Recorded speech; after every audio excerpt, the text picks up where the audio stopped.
We got a month to go in the baseball season. We're talking a lot of baseball, talking some FAAB, talking Dodgers, Braves, everything baseball coming at you next on the Rotowire Fantasy Baseball Podcast.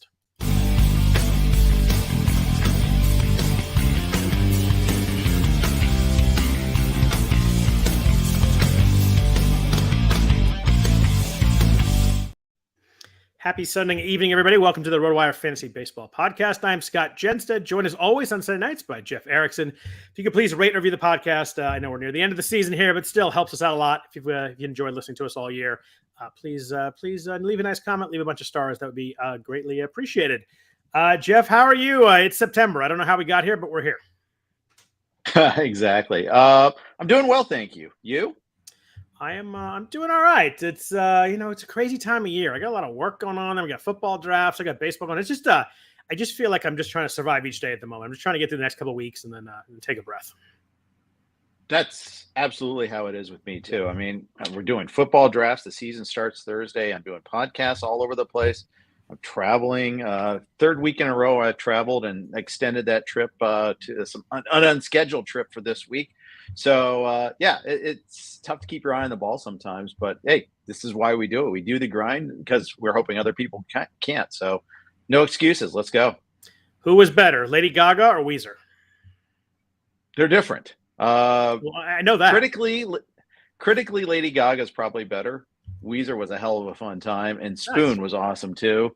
I really like Spoon too, and so that was fun, and that was a surprise too. We hadn't talked about it until Kim had actually hinted that there was going to be some sort of surprise for the alluding to the Weezer concert, but didn't say anything else. Held uptight, really tight security, and then I saw we're driving in and we're stopped at a light, and I saw at Planet Hollywood a billboard advertising Weezer and Spoon. I'm like, oh, that's what she did. She knows I love Weezer. So that was awesome. So, and she's like, I hope he didn't see anything. And then later on, she goes, do you know what we're doing tomorrow night? I'm like, yeah, I do. I have a good idea. So it worked out pretty well. That's awesome. That's good stuff right there. So I'm glad it was fun. But yeah, let's jump into baseball. There's plenty of podcasts talking about football right now. Dodgers Braves this weekend was a lot of fun. I feel like a lot of people were like, oh, the Braves won 3 of 4. They showed they're better. I felt that series was pretty fun, pretty close. I know the Braves jumped out early on Thursday, Friday, but the Dodgers came back. They scored 4 runs on Strider, made that game 8-7, had the tying run up on base, and maybe on Friday had the tying run up in the 8th, and Chris Taylor struck out. They won today. I think they definitely didn't want to get swept at home, but pretty clear these two teams are kind of ahead above everybody else, and maybe the Braves are a little bit ahead of the Dodgers, but these are the two best teams in baseball. It was a fun series.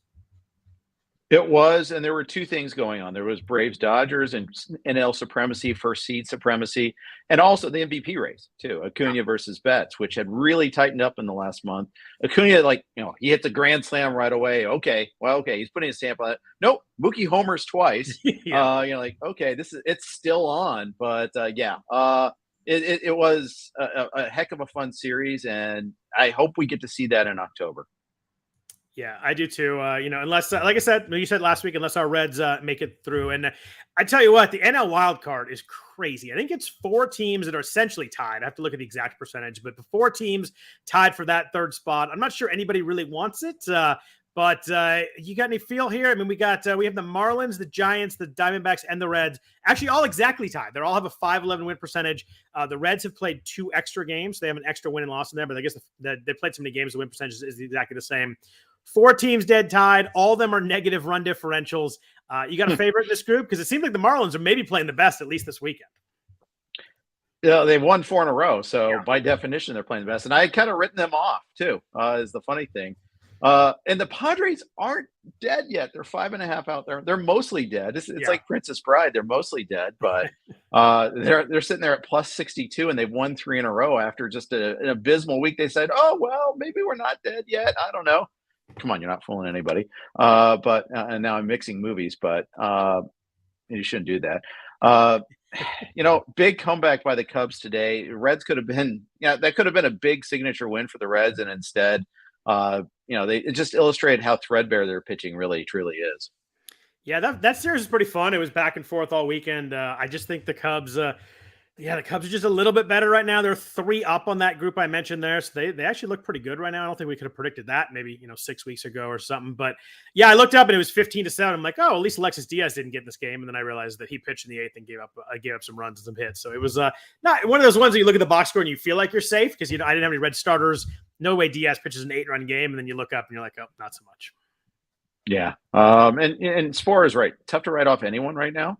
Yeah. And including the Padres, but any of these 4 teams that are tight. I mean, it's just get hot at the right time now, right? And I think the division is lost for the Reds and might even be completely done, even for the Cubs too. Now, the way the Brewers have played, only 3.5. It's not done either. But I mean, the Brewers, they finally lost today, but the Cubs. I feel like the Cubs are pretty well set as the number 2, and the Phillies are set as one of the wild card teams. But man, I really don't have a favorite with the other 4 because they all have like certain things that are going for them, and they also have some glaring flaws too. I mean, it's really remarkable. Yeah, the problem with the Padres is it's not their 5.5 out; they're 5.5 out 4 teams. They have to pass all 4 of those teams. They don't have to pass. They don't just have to catch Miami or catch them. They have to catch all 4 teams. So they have to get hot, and all 4 of those teams have to be pretty average. So it's tough. They're not totally dead. If they get they win like 16 of 18. Sure, they can get in the mix. None of those teams are gonna really get hot, I assume. But it's hard to assume all those teams will not. One of them will play really well. But it's gonna be fun. Yeah. I don't love the 3rd wild card, but this is making it fun right now. The American League is wild too, and it's mostly the AL West is causing all that issue. It's the Yankees go into Houston, sweep the Astros. The baby Yankees, all their starting 5 rookies go sweep the Astros. So they're tied with Houston for the 2nd and 3rd spots. Toronto a 1.5 out. Boston's 5.5 out of the 3rd spots. They're kind of in that San Diego range. It looks like 4 teams for 3 spots, with the kind of the X factor here being that all 3 of the AL West teams are kind of weirdly in the mix, but also could be out too because the Mariners gave up on Houston and gave up on Texas. Should be a fun final month. Both leagues have a lot of stuff to watch. Yeah, and the Rays have kind of stretched it out again. For a while, they were only like 3.5 up on the 4th spot too. But they've played well while other teams have faltered, especially the Rangers. Rangers have had a really bad go of it. They finally won today. And as you mentioned, the Astros. I mean, getting swept by the makeshift Yankees as opposed to the actual Yankees, who maybe the makeshift Yankees should have been playing sooner. I think you could argue that pretty well. They're certainly a lot more fun to watch. They were really boring there for like 6 weeks. They were just like the same old guys. He's getting at it was just really slow and boring. You turn on the game now. I was watching the game tonight. I had kind of flipped between that and the football game, and you're like, every time you look up, you're like, oh, Pereira's up, or oh, Peraza's up, or Dominguez is up, or Judge is up. You just like suddenly like they're a watchable team all of a sudden. It's a lot of fun. I know I called him the alien last week, but obviously he's the Martian, and I apologize for messing that up. How dare you, sir? How dare you? He crushed that home run tonight. It was really high. It was like one of those swings. It didn't go that far, but it was just so high that it was just majestic. But it's fun. I think it's going to be a really fun last month here. I want to ask you about fantasy for last month. Obviously, we're talking fantasy baseball. Managing the last month, I find really difficult. I've had some years where I made good runs in the last month, but I've had a couple years where I blew last month. It's really hard. You're obviously managing categories and watching categories, figure out where you can gain and fall, but there's just so much more to it than that. I mean, I know we joke about football, but like I think next Sunday is the hardest FAAB week of the entire season. Like it's week 1 of the NFL. There's games on from 10 in the morning till 9 o'clock at night for us on the West Coast, and I'm definitely watching games all day. You get to 4:30, you're like, oh, I got to do baseball. Like baseball teams are really important to me, but it's a really hard day. You're so excited about week 1. Like once you went to week 3 or 4 of the NFL, you're like, all right, I can kind of multitask here. But man, I think next week's the hardest FAAB week of the year. Oh, it absolutely is. And this week is pretty darn hard too. It's a holiday weekend. College football has already started. Yeah.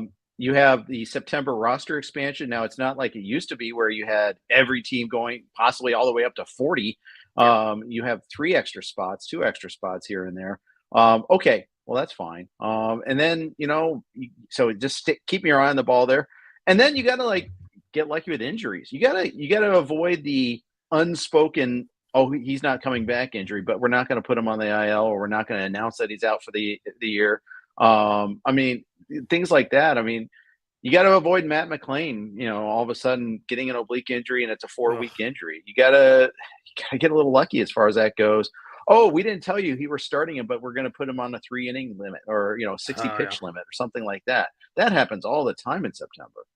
And I think the real key is we're not quite there yet, but like you said, like those once you get to 2 more weeks, I ran into that a lot last year, and part of the reason why I lost some points at the top was just those, like, you're right, those 3-inning starts. All right, we didn't say anything, but we're going to push him back a day, and instead of going Sunday, he's going Monday, and it's a 0, or oh, we're going to let this rookie play. Just playing time's tough. I think the key to me, obviously category management is the most important thing. You got to figure out what you can do, but I think hypervigilance is like the most important thing. Like playing time, injuries, lineups, rotations, who gets called up.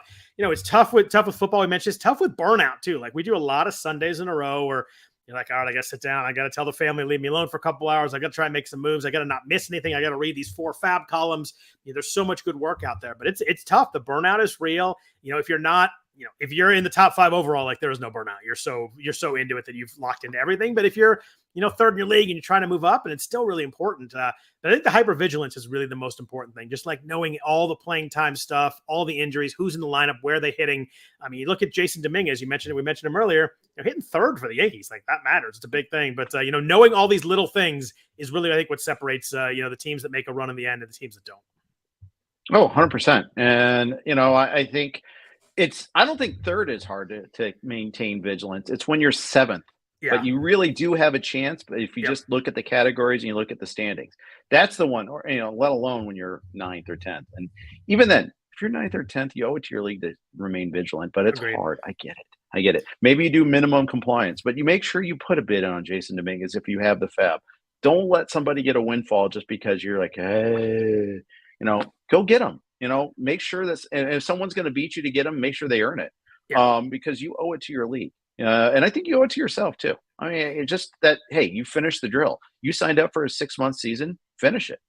I fully agree. And, I think that, you look at overall, if you can get from 400 to 300 last month, I think that, maybe that may not matter to checkbook, but that matters to me in terms of finishing higher and rankings and all that kind of stuff. I actually really, really like the lack of the full expansion. I thought the 40 expansion drove me nuts. It would be like, you get the guys that, La Cruz out there throwing 13 pitchers in a game and stuff like that. I really like it. I think that Bud Black would do that too. But like adding 2 is like, you got to figure out who gets called up. It doesn't really affect the game that much. You get an extra arm on the bullpen, maybe an extra guy on the bench.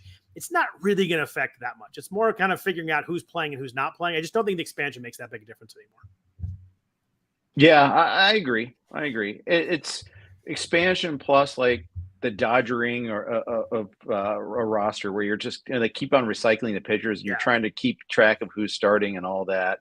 That's the thing that's frustrating is you think you have 2 starts, you end up with 1 or none sometimes even.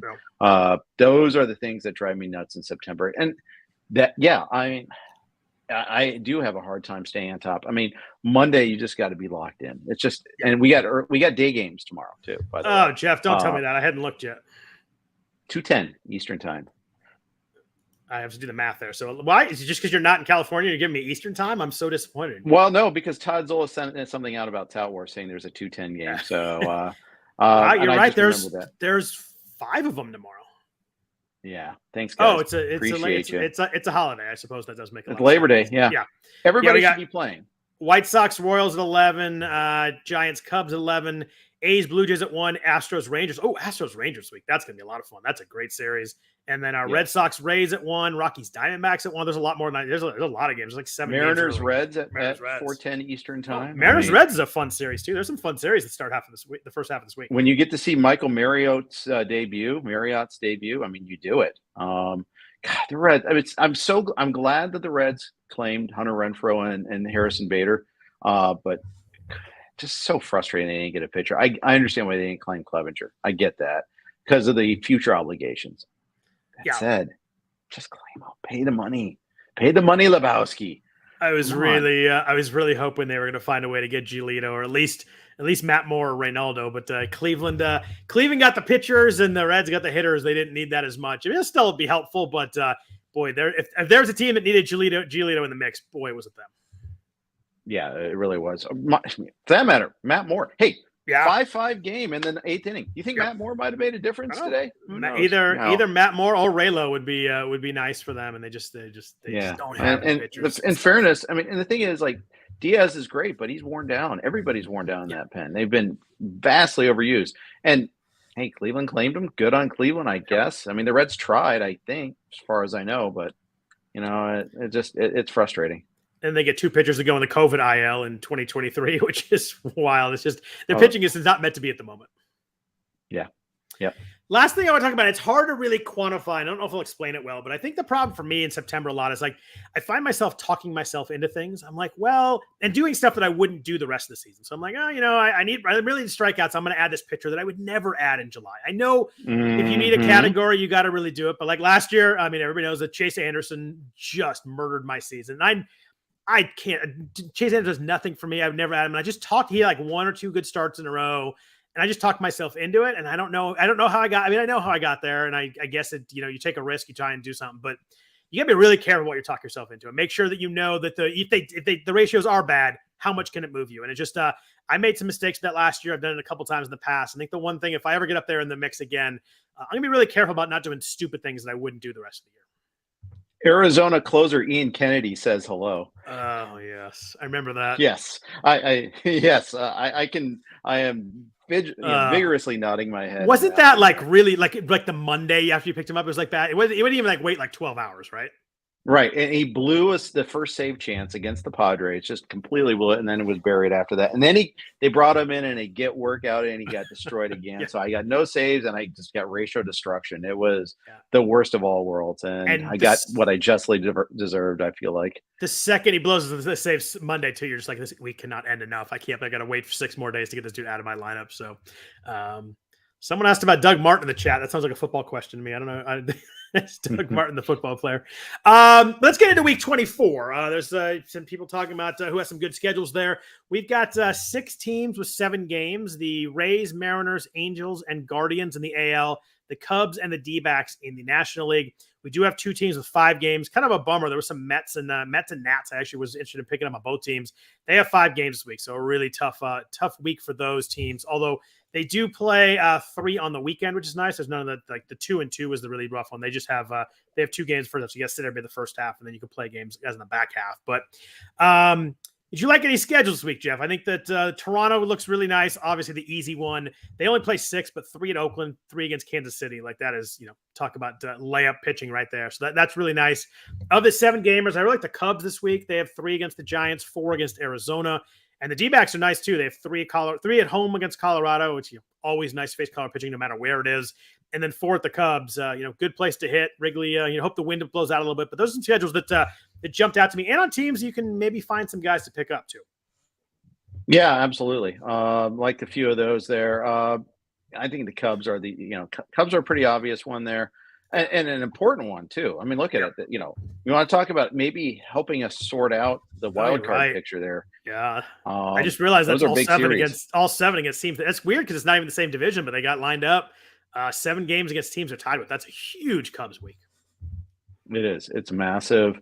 There was another one I liked as well. I found Dominic Canzone available in a lot of leagues. He gets 7 righties, including Great American Small Park to start. So Seattle I like as well. Yeah, that's a good call right there. I think that Seattle lefties, Canzone is a good call right there. Handedness of pitchers is really important this time of year too, to make a look at that. The one that I looked at, the Giants get 4 lefties this week. Really bad if you own Lamont Wade. He's probably going to play 3 or 4 times max this week, but good for Casey Schmidt, good for Mitch Haniger. Those are guys that can play a bunch this week. Handedness with teams of platoon, week by week. We only got 4 weeks left. Anybody that you ain't using that's a fringy guy you're not using this week can be droppable. I dropped, obviously Matt McClain was an easy drop, but there was a couple other guys I'm like, I'm not using him this week or next week.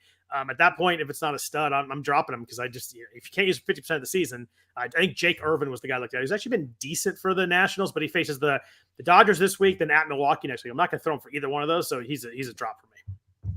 Exactly, and if someone wants to snag him from you and then hold him on their bench, go for it. And if not, you can always reclaim them in 2 weeks. Yeah, almost anybody that goes an IL stint right now, unless it's someone really, really good, I feel like a drop. Paul Sporer mentioned Riley Green in the chat. I think he's a drop too. I think that you can. I dropped JD Martinez last week and added him back this week. So it was like this just because you drop doesn't mean you can't try and get him back. He's actually, I thought he was gonna be out a couple weeks, probably longer than he is. He sounds like he's going to be on a rehab assignment this week and then come back. So I grabbed him back. But since we're talking about hitting, let's do some FAAB and hitting. We've mentioned Jasson Dominguez multiple times already tonight. He was the big one. He homered about like 45 minutes to an hour before the deadline, which kind of bummed me out.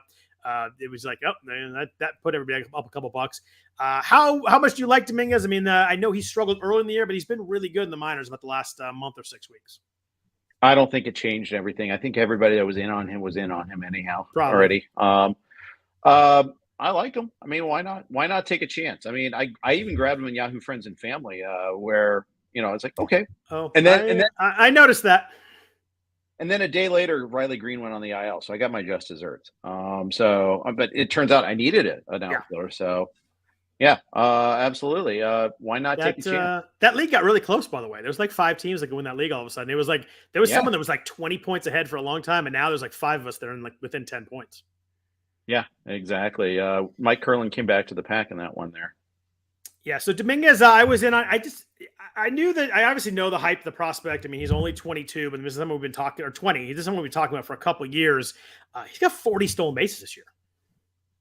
Yeah, and it's the thing is, because he signed so young. We're kind of like, oh well, whatever. He's not that big of a prospect. Oh, he's only 21 still. Okay, I'm in again. Let's go. I just look at him. I'm like, oh, he can obviously the power. You see the power in spring training. I couldn't believe he had 4 stolen bases here. That really jumped out to me, and I bumped him up a couple bucks. Just the more I looked at him, the more I was just hitting third the last 2 nights. I mean, behind Judge, in front of Stanton, LeMahieu's getting on base a little more. Like I know the lineup's not good right now. They got a lot of rookies. A lot of guys at the bottom were hitting under 200, but give me third in that lineup in that park, and I'm for sure all in. Bidding is weird. I think that the thing we could have mentioned probably in the September stuff is like try and figure out your league in terms of bidding because every league is so different. I had a couple leagues where he went in the 20s and I had no chance to get him. I was in, I was in the low double digits, but one league I got him for 7 with a backup bid of 1. So it's like there's no rhyme or reason right now in bids. It's a matter of if someone has money and they're paying attention. It's kind of the double whammy. We're in July. Everybody's almost always paying attention. But like you said, September is like online. So their 12s are weird. September is weird. Yeah. And when you mentioned about the keep him honest bid, like that actually matters at this point too. I mean, I know that I think that keep him honest bid is one of those glossary terms that gets thrown around, but it's true now. I mean, if you throw him in for $3, what's the harm? You might gotten him. I could have gotten him for $2 or $3 in my league. So, but besides Dominguez, I feel like he was the big name. Who else were you looking at? There were some other call ups. Austin Wells got called up with Dominguez. Ronny Mauricio finally got called up for the Mets. He's got some big minor league numbers this year too. What were you doing in terms of all these new ads out there? We got Dominguez in one main, we got Mauricio in the other, and both in single digit wins. So you got to take it there. It's just and right now it's okay. Every FAAB dollar is so precious. I have to decide: do I really need to use them? Will I? There's no stashing in September. It's either you're using or not. Unless you're in a keeper league, obviously it's a little bit different. But we're talking primarily in FBC and in similar formats. In some formats, you're required to use them if you pick them up. So you got to keep that in mind too. But every weekly roster spot is precious. So you need to kind of decide, okay, I'm going to limit my waterfalls because I'd rather have that extra marginal dollar in case I need that start next week or in case a closer emerges. So I'm going to be a little bit more circumspect in my bidding. And it's funny because that like going up from $1 to $3 is really important right now. Whereas in the middle of the season, you're like, 37 to 43, like who cares? It doesn't matter at that point. But like an extra $2 or $3 when you've got 15, 20 is going to be really mad. We still have 3 freezer periods after this. You're going to want to pick up some guys. You're going to want to drop some people. Those extra dollars, like, who to go to 2 on rather than 1 is like, that's something I look at a lot when I'm doing bids this time of year. And it's tough because you never know what people are thinking. I went to 7 on Dominguez. He went for 1. Like, sure, I wish I'd lowered it, but happy to get him. Mauricio, I tell you what, I mean, 23 home runs, 24 stolen bases, hitting 292, strikeout rate under 20%. I wanted to see, we talked about him before. I wanted to see him up like 2 months ago, but man, he looks really good. He had I forget what the exit velo was on his hit. It was the highest exit velo for a player's first hit in Major League Baseball history. I forget what it was. It was 112 or 113 or something like that. But Duke can hit, and I think they're just going to play him. I like that ad by you. Yeah. The other guy that I saw available in some leagues and I added and others I got outbid on, but Parker Meadows can't lose. I got Parker Meadows in one league. So getting a lot of playing time for the Tigers. And now that Riley Green's out, we know that playing time is locked in. So got him in a league as well. I added Meadows in multiple leagues last week, and I've liked it. He's playing every day, like you said. Putting some decent stats up there. I definitely kept him. Did you look at Hunter Goodman in Colorado at all? He's playing a bunch right now. I was like, who's Hunter Goodman? I looked, 34 home runs in the minors this year, and 111 RBIs. It's a crazy stat line. Does strike out a little bit, but was hitting 370 in AAA over 15 games. It was only hitting 240 in AA. But if you need power, and again, we're talking about category management, he felt like a guy to me that if you just need to maybe run in some power, he could be a nice add. Yeah, I got asked about him by my El Paso radio host, Steve Kaplowitz, and I was in the car at the time, so I couldn't furtively look him up. So I knew he was called up. I knew he was playing. I was like, oh, James Anderson's got him as prospect number 112. That's a legit prospect. It's like, oh, okay. I just thought it was another, the latest schmo getting called up by Colorado to get playing time. But no, he's actually kind of legit. So didn't get the start today. I kind of wonder, are they going to be goofy with this playing time, or are they going to actually play him on a regular basis there? Or maybe it wasn't today. Maybe it was yesterday. Because he had 2 hits and 3 RBIs today. That's why I bumped him up a buck. Yeah, it was yesterday then that he sat. Sorry, days are blurring together for me. I was like, I hope I didn't. See, also September fatigue. Yeah. Old friend Chase Anderson got the start in that game too. By the way, that's a perfect close that circle there. Jeff, not old friend at all. Not a friend. Too soon. Sorry. Too soon. I just think that Hunter Goodman might hit 180 that's in play. He could strike out a bunch, but I mean, it's hard to find a legit guy who can hit, I don't know, 4 or 5 home runs down the stretch here. And I think he's someone that definitely could. And you're talking $2 or $3 off the waiver wire. As the day went on and I looked closer to everybody, I moved him up a little bit. I had needed some corners and some spots, and he's playing a bunch. He did mention he sat one game, but I think, Rockies have good reason to play him. 2 hits today and 3 RBIs, 2 doubles. So that, maybe that helps him, the leash get a little bit longer. So I really liked Goodman. He was probably after the Dominguez and Mauricio, which is kind of the 2 obvious guys for me. I actually had Goodman third in my ads. Yeah, I like it. I think it makes sense. Too bad it's at the end of a Coors Field stretch and not, so that's the thing that makes it so hard to evaluate these guys. Okay, now what's he going to do once he hits the road for the first time after having the Coors Field effect? Is he going to get affected by that more severely or less severely?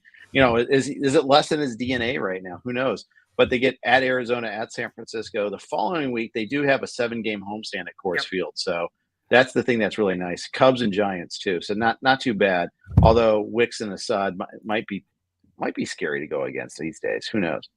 Yeah, I was. I did look ahead for the Cubs. I was like, oh, the road all week. Maybe I don't end up playing him this week. But yeah, the 7-game homer the week after. If you didn't add Goodman this week, he'll definitely be added in most leagues next week. Anybody else you're looking at? Those were kind of the names I was looking at. Davis Schneider was on a lot of people's list. I saw that, just kind of a schedule play. We talked about earlier. Toronto gets Oakland and KC, and he's playing a bunch. The Jays have had some injuries. Bo Bichette's out. Only might be done this weekend, and obviously Danny Jansen's out. So the Jansen and Kirk both playing lineups go away. Kirk probably catches a good amount there. Anybody else you looked at? Any of these Dodgers? Jason Hayward, Michael Busch, David Peralta. The Dodgers are not really good play the start of the week, but the second half of the week, both Peralta and Hayward go against 3 Washington righties, which is a really nice setup. Yeah, that's pretty sassy. That would make sense. And Hayward's hitting. Hayward's actually hitting too. Yeah, he sure is. It's the Dodger effect actually worked with him. Yeah, it has. He made a really good sliding catch today on Acuna too, and it was. It just seems like he's locked in and kind of fired up more than he has been in a long time. Did you add any Michael Brantley, Jeff? Speaking of old friends. No, I did not. Although it's funny, after seeing Jordan Alvarez look like he was going to get really hurt there on that one play in the outfield, I got scared a little bit. I was like, maybe I should. I can't. What does Michael Brantley do? He just is. Batting average and runs if they move him up the lineup, but I don't know. Not hit 180 like a lot of outfielders do, I suppose. Yeah, I guess that's true, but can he even do that anymore? That's the thing I'm not convinced long term on. It took him so long to come back too. I don't know. It is average. I understand that's what he does. Hadn't hit. Usually that's a long term play, right? Hasn't hit a 288 since 2016. Yeah. But I think the problem with him is going to be, I think they're going to sit him a bunch too. I just think that I think you'll get batting average. You could find like nice schedules where they're playing maybe 3 righties out of 4, and they're going to use him there. I think that's the play. But you just got to be a guy where you have everything else and you need average, and I think he's playable there in a 15-teamer. Some guys coming off the IL were interesting to me. I mentioned JD Martinez earlier.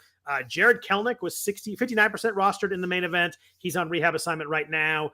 Jonathan India on our Reds, 64% rostered, maybe back in a week. It sounds like maybe rehab assignment at the end of this week. Were you in on Martinez, India, or Kelenic at all this week? Yeah, Kelenic was on a couple of our lists. Martinez, I think I held through on one of them, which not sure why I did that long, but hey. But yeah, I think it was actually at 12 where I held him too, believe it or not. I mean, I only dropped him. He only went on the IL last week. I just dropped him last week. It was just an extra week you held him. I don't think that's that bad a call. Well, it's only because it was on again, off again for so long with him too, before they finally put him on the IL. Yeah. But I mean, that's someone, hit 4th for the Dodgers. I think that if he's back and healthy and playing, I'm not convinced it's going to be okay this quickly. And I think we might get to see some off again, on again. But obviously a good enough hitter that if you can get him back. I was happy to grab him back, and we'll see. I may end up dropping him again, but I think that I'll wait for the first half of the week and see if I can play him over the weekend. A day-to-day guy that's UT only is difficult, though. You just have no flexibility. Yeah, he's got to be playing every day to work at all there. So let's jump into pitchers. It was a tough week again for pitchers, but first, enough from our sponsors at Home Run Index. We know the weather can impact how far a ball can fly, but we never know what all the heat and humidity or cold air is really doing to the ball. The Home Run Forecast Index gives us an easy way to determine how good or bad the air is for ball flight. The index is calculated by measuring stadium-specific weather conditions and is displayed on a scale of 1 to 10, 1 being the most unfavorable for good ball flight, and 10 indicating the most favorable air. There's a strong correlation between the index and the number of runs scored per game and the number of home runs hit.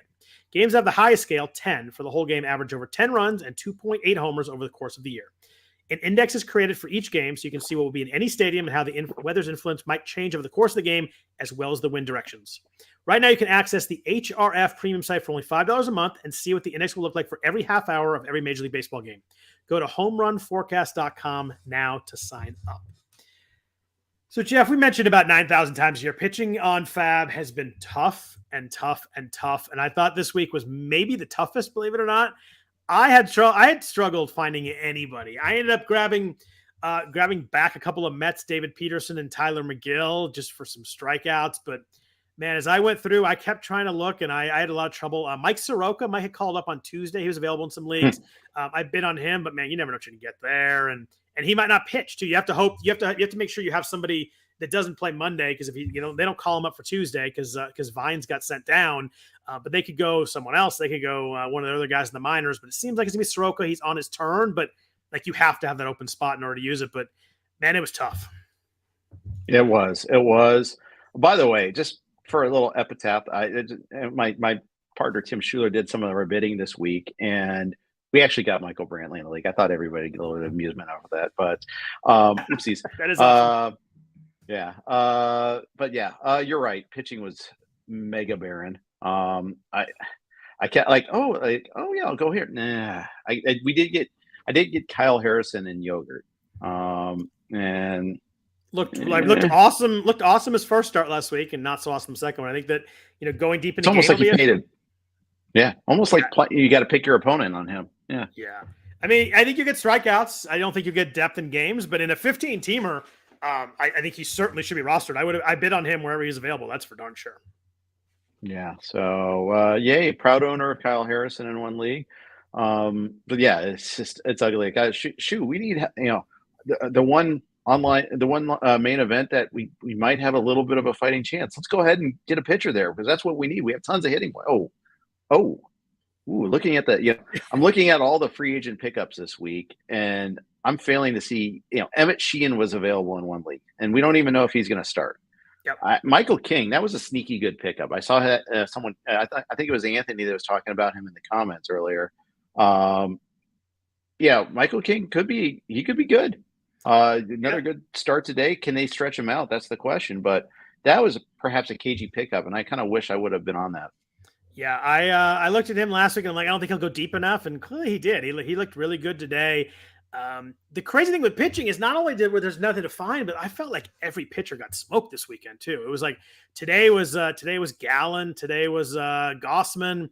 There was someone else I'm not thinking of at the moment, but George Kirby did not pitch well. And then Friday night was, I think it was Nola, Castillo, Jordan Montgomery.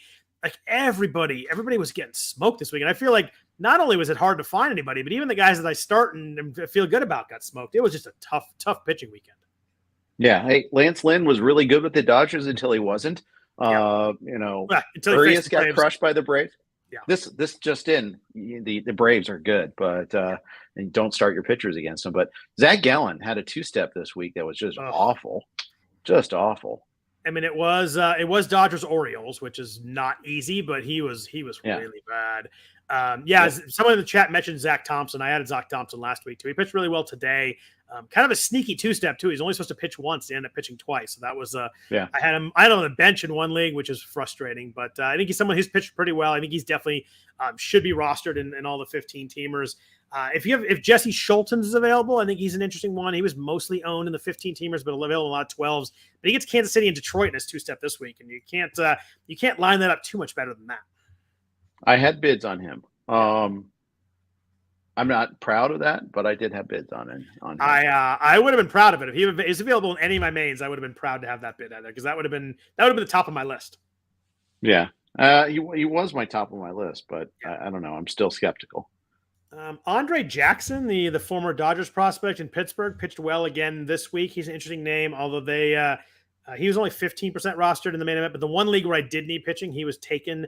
I think he's an interesting arm. He's been pitching pretty well the last few starts for Pittsburgh, but he gets Milwaukee this week. The next week he gets a Washington, New York 2-step, which who knows how the Yankees will look at that moment, but I think that's going to be throwable for sure.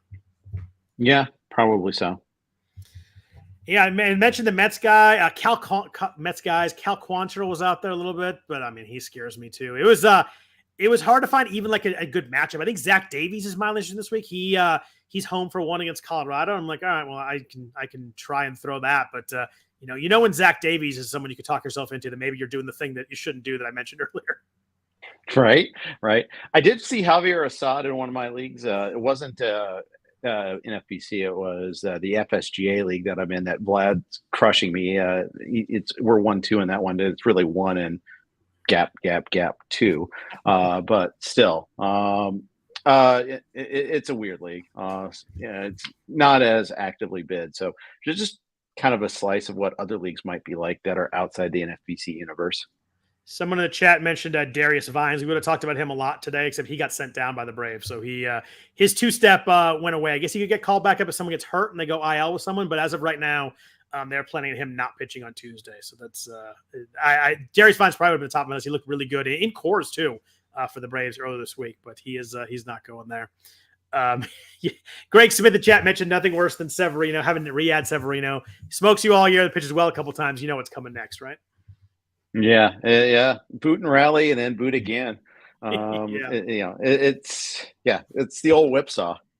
What about relievers? I feel like last week there was a good reliever chat. We talked about Tanner Scott a lot the last couple of weeks, and he's been great. He's still 70% rostered in the 12. Like if he was still in your available in your 12, like that's someone you should grab right now. He's clearly the guy at the moment. He's been pitching well. AJ Puck's pitching well too. They give him that second lefty so they can use Scott as a closer. It really lines up well. So if Tanner Scott was available, he was obviously the biggest ad, but he was 70% rostered in 12s and he was fully owned in the main event. Anybody else you're looking at? It feels like the Rangers are struggling a little bit with Chapman and Will Smith. The Jose Leclerc's been pitching well. Ryan Helsley is back in St. Louis. Giovanni Gallegos got the save today, which drove me crazy because I have Jojo Romero, and I was like, oh, maybe I got to drop now that Helsley's back, and Gallegos of all people gets the save. Yeah, Jojo did not have it. No. He's not a go-go.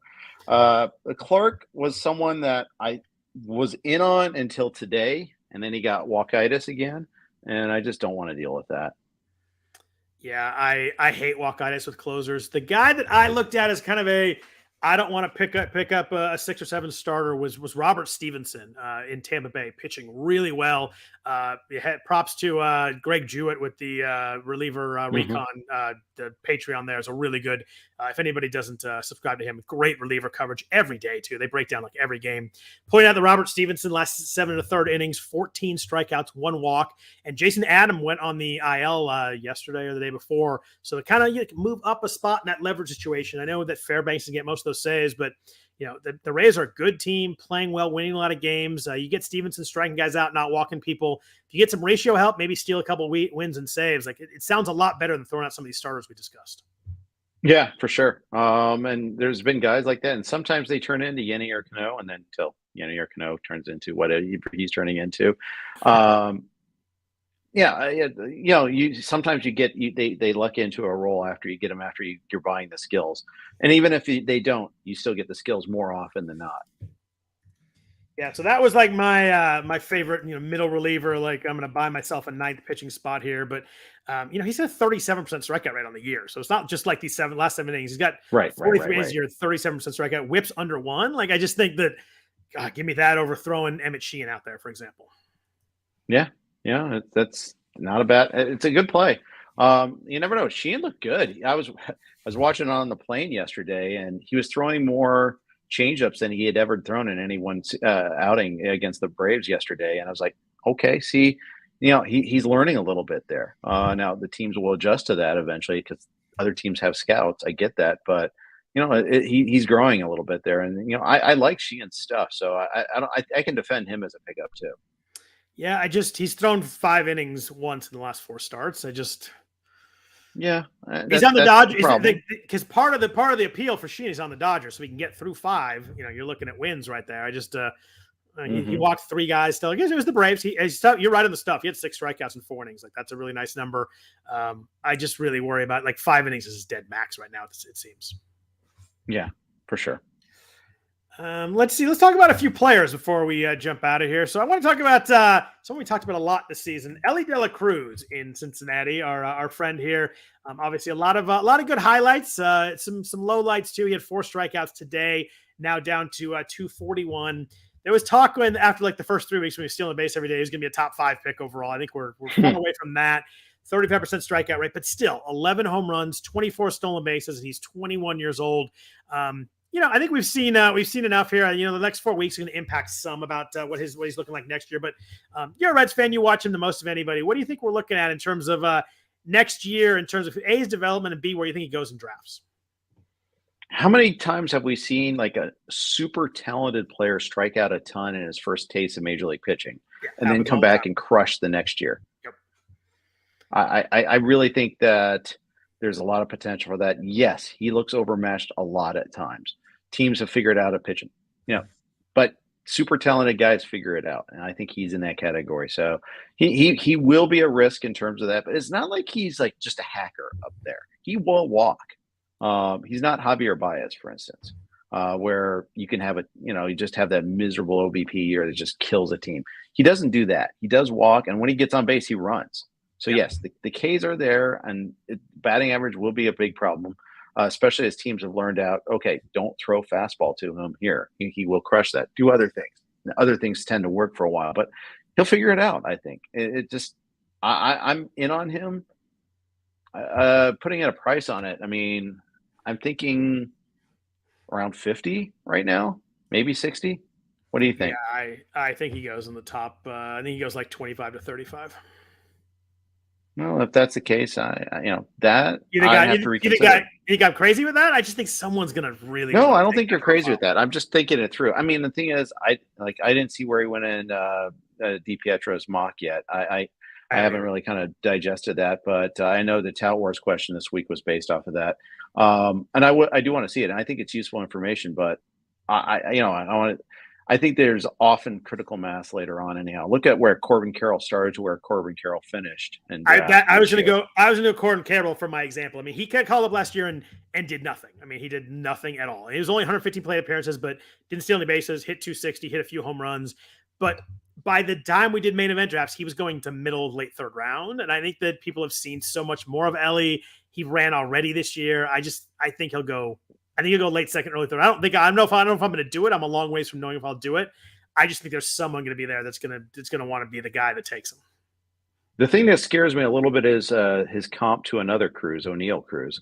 Now, in fairness, O'Neal Cruz hasn't made it back yet from his injury, which is just astounding that it's been that long. And what a wasted year. It's a shame to see that, because I don't know. Maybe O'Neal Cruz would have just hit another level there too. We don't know where he's at, but it hasn't happened yet with him. And that's the one thing you kind of like. There is that risk too.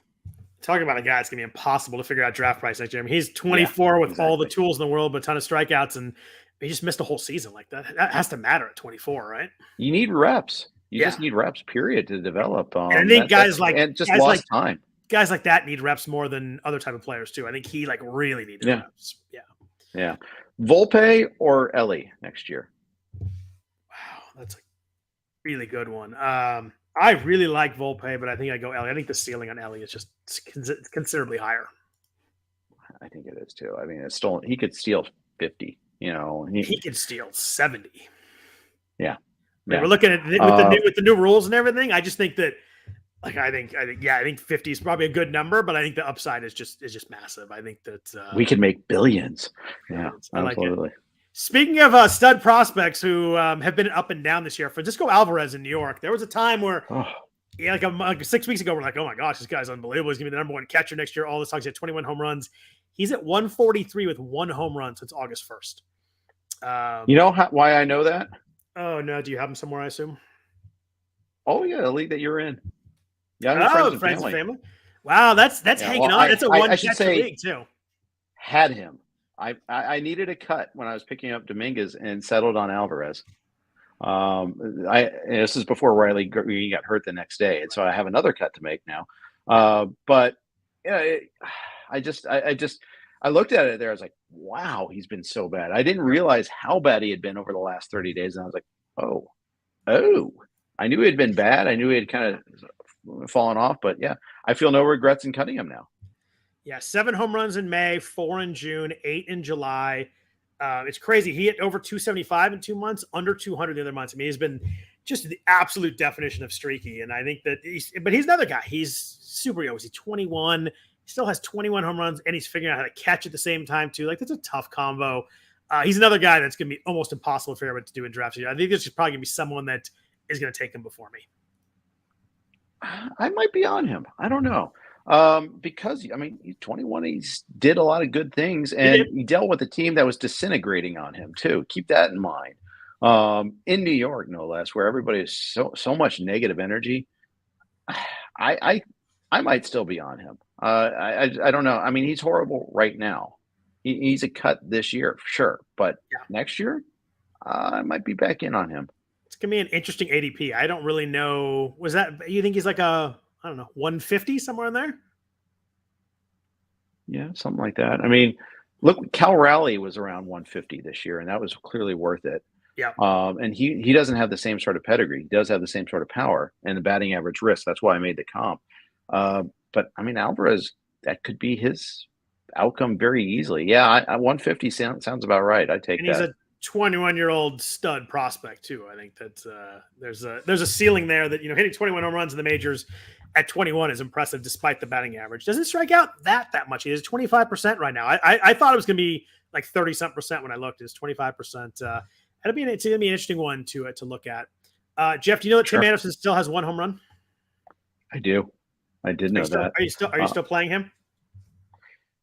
I think I have to on one league. It's so sad. It's so sad, but I don't know why I keep playing the guy. I'm like, I think I'm so worried about missing like the 3 home run weekend that it's just insane. I finally. That's not coming.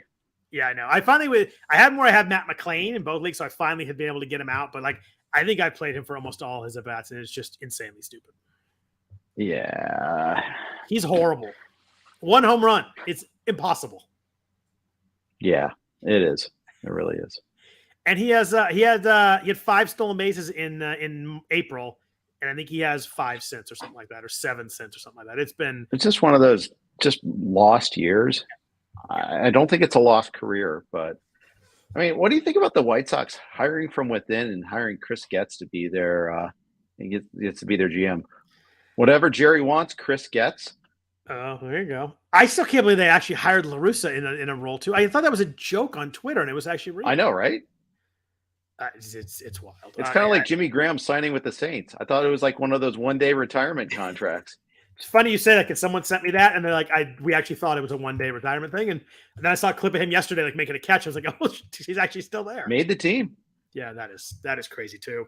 Someone who's like not been bad, but not really been good for the price. Vlad Guerrero Jr. is hitting 266, 21 home runs, 82 RBIs.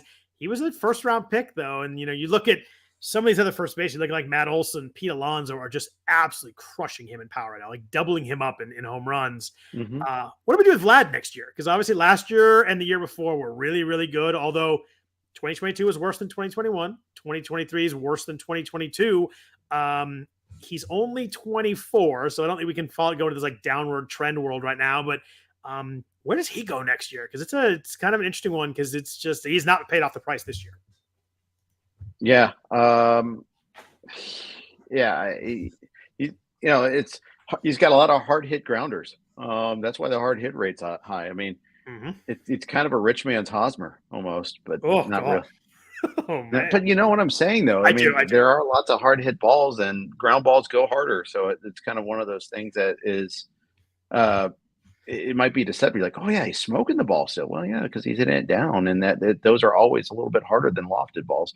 In 2021, 27% of his fly balls went for home runs. That is a really, really high number. His career rate's 18.8, and that's even raised by that year. He's never been over 20%. How many of those were in major league ballparks, though? Oh, that's right, didn't he? He played in, where was that? Buffalo? Is that where that was? Buffalo and Dunedin. Both. Oh, Dunedin. That's right. They played in Dunedin. I mean, he was 48, 111 that year, 32, 97 last year, and now 20 and 80 or 21 and 82.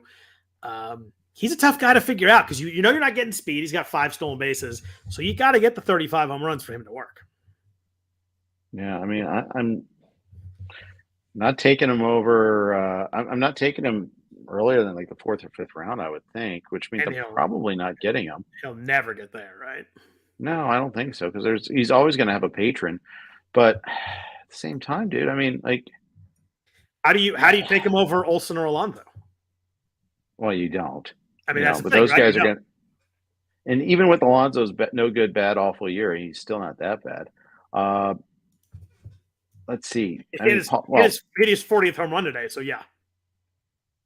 Yeah, Paul Goldschmidt versus Paul Goldschmidt's another fall from grace guy this year, but at least he has 10 bags. I mean, Vladdy has earned less than Isaac Paredes, according to our earned auction value dollar tool. He's earned just barely more than Nathaniel Lowe.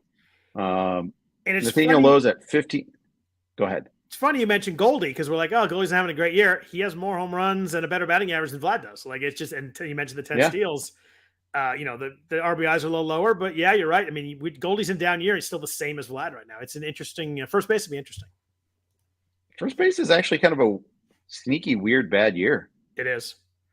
You got Olson, Alonso, and then I don't know what else we're going to do in there.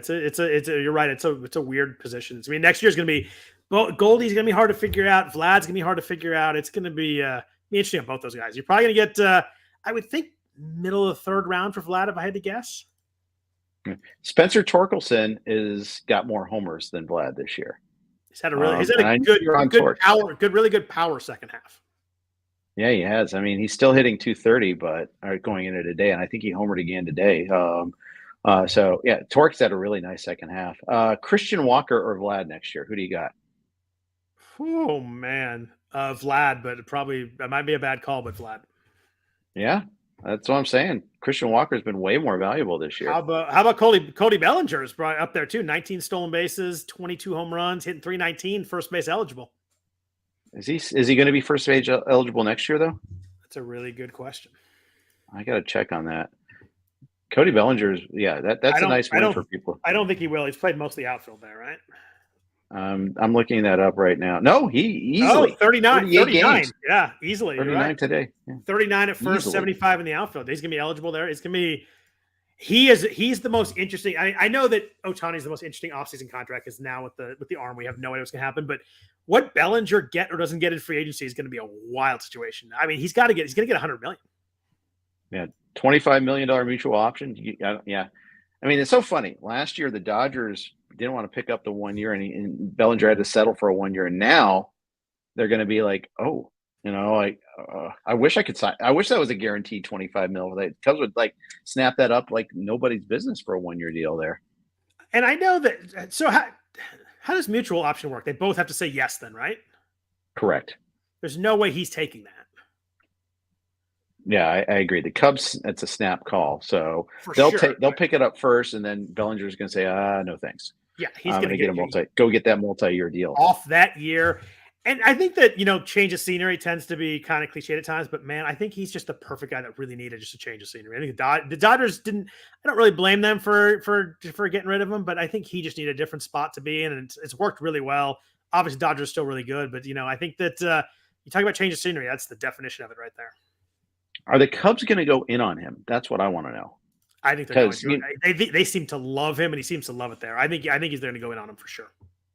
Yeah, and so that's going to be an interesting call to see like how aggressive they are, and maybe can another team outspend them or not there. So we'll see. But who's going to? And, do you draft? I mean, do you sign him as an outfielder, or do you sign him as a first baseman? I'm kind of curious about that too. He missed some time this year.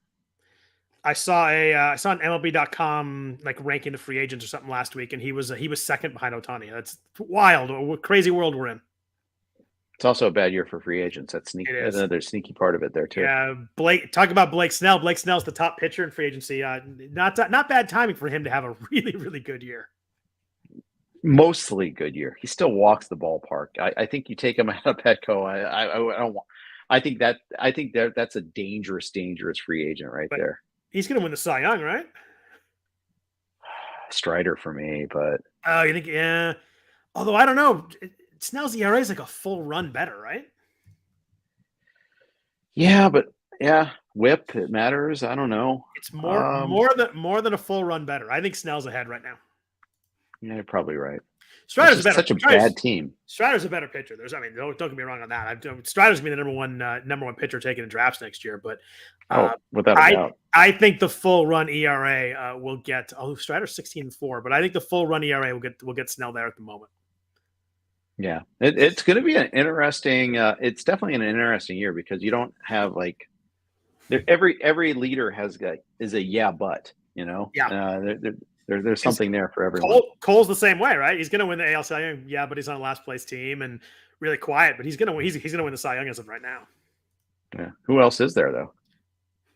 It's a really good question. Who else is there in the AL? Who's second in the AL Cy Young right now? I'm the fact that I don't have a snap answer. Luis Castillo probably. I was surprised to say someone on Seattle, but yeah, you're probably right. Logan Gilbert? No, probably Castillo over Gilbert. Yeah, I think, yeah. Oh, Kevin Gossman? Gossman might be second. He has 200 strikeouts. Yeah, he does. He's thrown fewer innings. Yeah, that's an option too. Yeah, that's three years in a row, 200 strikeouts for Gossman. I think Castillo Gossman are like 2A and 2B right now, but that Cole's pretty easily. Cole Reagan. Cole Reagan has been the Cy Young in the second half. He's been the fantasy Cy Young, that's for sure. Last guy I want to talk about before I let you up out of here. I know we talked about a lot early on in the year and in the offseason because we didn't really know what we're getting, but Kodai Senga in New York has been really, really good. I think he's the third best ERA in the National League. Is 3.08 right now. He walks too many guys. There's no doubt about that, but he's gotten better at that in the second half. This guy's been really good, really fun to watch too. And the strikeouts are great. He's been really fun, and I think he's dropped his walk rate. I was looking here from 12.5% to 8.7% in the second half, while keeping the strikeouts exactly the same, about 29%. He's been really, really good, and he's fun to watch too. Last 60 days, 2.48 ERA, 1.07 WHIP. Yeah, sign me up. That'll work. It's been in New York. Third round next year. I think that's where he goes. I'm not sure I'm going to pull the trigger, but I think that's where he goes. I think I will. I think I will. If you believe the second half walk gains, I think it works. Yeah, I think the fact that he's making it through a full major league season without knock on this desk here, without getting hurt and without, because there's always the pitchers coming over from another league. Are they durable sort of thing? Pretty durable so far. Yeah, he's been, there's not been a lot of good in Mets land this year, but he has been one of them. Speaking of Mets land, Max Scherzer, who used to be in Mets land, tightness in his forearm, but through a side session today. I know they said it's all good and like that, but man, that freaks me out. I need to see him on the mound before I feel better about that. I hate tightness in forearm, just sends off all kinds of alarm bells. Oh, totally. Other than that, there's not too much injury news. Starling Marte, good week of physical therapy, hopes to return before the season is over. I saw that. I'm like, whatever. We talked about Jonathan India. We talked about Matt McClain. Jorge Soler, who's did a lot of home runs this year, was supposed to be okay Thursday. Then he was going to play Friday. Then he was available off the bench on Friday, going to play Saturday. Didn't play at all this weekend, so missed 5 games with that hip tightness. The more that goes along, the more it freaks you out a little bit. He has 35 home runs. You want to give him the lineup, but he better be in there tomorrow. Otherwise, I don't know what you do for this period. Do they play tomorrow? They must play tomorrow. Yeah, I mean, Soler and Luis Robert both are just like, ugh. Miami does not play tomorrow. I apologize. They're one of the teams that are off on Labor Day, so that's a tough one. There's not a lot of teams that are off, and they're one of them. Yeah, that's tough. You gotta hope you have somebody else there because I don't trust Soler at the moment. He gets Kershaw, Lynn, and Urias this week too, so not easy pitching. No, and Luis Robert, I've got him in a league that locks for the full week on Monday, and I just know I'm just going to get screwed on this one here. He and Eloy both. I mean, he was right quad cramping. They play at Kansas City tomorrow. Is that an early game or not an early game? I forget. It's the very first, yeah. Oh, at least you know, so that helps. It's Jesse Schultens versus Cole Reagans. It's a matchup for the ages here. So that's a 1-0 final with like 32 combined strikeouts. Yeah. Yeah, that's tough. You're right. It locks for the whole week. If he doesn't play on Monday, I guess is your point, right? If he doesn't play, do you put him in? Yeah. So I think you just do. He's too good not to, probably. Unless you get news of like a setback or it was worse or something like that. But didn't travel with the team or something. Yeah. We talked about the Dodgers earlier. The last thing I want to talk about, Walker Buehler, 2 perfect innings in his first rehab outing. It certainly feels like the Dodgers are lining him up to be like the guy that comes in for 2 innings in the 6th inning in the playoffs and just smokes people. It would be a pretty awesome role for him if they go with that. I hope they don't try and stretch him out. I don't think there's enough time to do that. I'd love to see him come in and throw like 2 innings every like 3rd day or something like that. It'd be a lot of fun. Could even be like the closer. I can see that too. Just melt people down in the 9th inning. Yeah. Yeah, their bullpen is rough and it always scares you a little bit. But if you throw Buehler in there and then you throw whoever is not starting in there, they're going to get some help from there. Bobby Miller looked good today for the Dodgers. I think he's starting for them in the playoffs for sure. They needed that. He needed that outing. They need to get length out of him, but in the playoffs they don't need that length as bad. So that's true. So it could be awesome. You go Kershaw, Urias 1-2. I think I'm going Bobby Miller above Lance Lynn right now as my 3rd starter. Yeah, probably. I mean, there's some recency bias baked into there, but you don't need the innings like. Yeah, I'm biased too because I went in the game. I sat really up close. He was pitching, and it was like I don't know how anybody ever gets a hit off this guy when you see him that up close because just everything's like 100. Then he throws a slider at 91. You're like, I just don't understand how anyone ever gets a hit. But yeah, Paul Sporer make your chase. Yeah, you put Sheehan, you put Ryan Pepio in the bullpen. Like all of a sudden, their weakness becomes a strength pretty quickly as you get into like a playoff roster setup. Yeah, and their bullpen's already actually been a lot better in the second half of the season too than it was in the first half. Gradwell's ERA is 1.4. He's like the second or 3rd best bullpen reliever ERA in the National League. I mean, I knew he'd been fine, but I didn't know he'd been quite that good. So, anybody else on your mind, Jeff? Anything else you want to talk about before we jump out of here? No, just set those lineups early, people. We got Labor Day games. Absolutely. Very good call there. That's going to be very important to do there. Hope everybody enjoyed listening. Hopefully I helped you out with some thoughts for how to manage this final month of the season. If you want to follow Jeff on Twitter, he's at Jeff_Erickson. I am at Scott Jenstad. We appreciate everybody listening. We appreciate all the chat in the chat room here. It's been a lot of fun. Always fun to see all these people in here and talking about baseball. So hopefully it was a really good week. Good fantasy week. Go make that move to the leaderboard before it is too late. We'll be back at you next Sunday night. Take care.